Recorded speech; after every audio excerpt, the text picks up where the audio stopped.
Hi everyone, I'm Evan Mitchell and I'm here on stage at the glorious Isabel Bader Centre for the Performing Arts, where this Sunday afternoon, your Kingston Symphony Orchestra is going to put on a blockbuster grand finale for its Masterworks Series this season.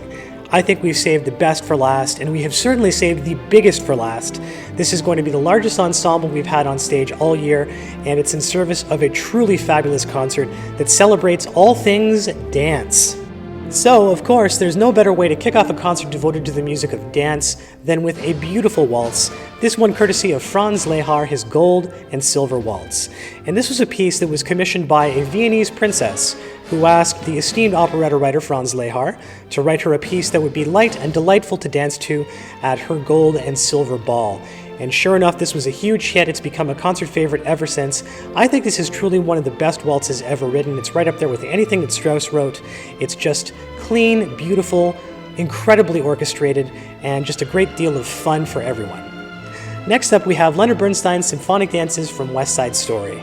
Now, Bernstein, of course, was a colossus in the music world. He was a peerless conductor, he was an incredible composer, and a larger-than-life personality. And taking a look back on his output, far and away his most popular piece remains West Side Story. Of course, this is a modern retelling of Romeo and Juliet, with our star-crossed lovers Tony and Maria getting stuck in between the feud of the Sharks and the Jets.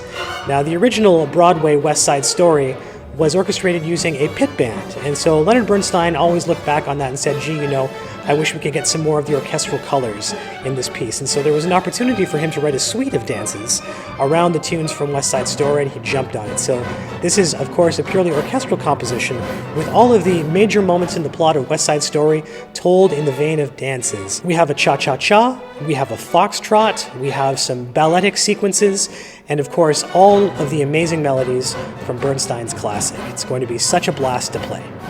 So to start things off in the second half, we're performing Maurice Ravel's epic ballet Bolero. And this was, again, far and away the most popular piece that Ravel wrote during his lifetime. And this was something that bothered him a little bit because he considered Bolero to be a little slight. It was actually just a very concentrated orchestrational exercise that he was composing, in which he takes two melodies, they trade back and forth, they're played by individual soloists in the orchestra, and then by larger groups in the orchestra, and it's all held together by this relentless bolero rhythm in the snare drum. And we start at the orchestra's very softest dynamic, and over the course of 15 minutes, where we just hear these two melodies over and over again, with one slight diversion near the end. Basically, the piece goes from the very quietest the orchestra can play to the very loudest the orchestra can play, and it ends with great flourish.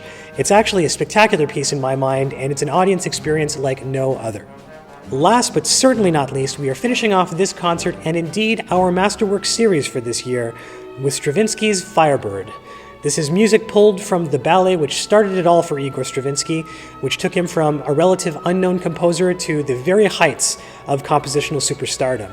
And actually what's interesting about this commission from the Ballet Russe, this colorful score which is so evocative of the story of Prince Ivan and the Firebird and the infernal King Kachai, Stravinsky wasn't actually even the first choice.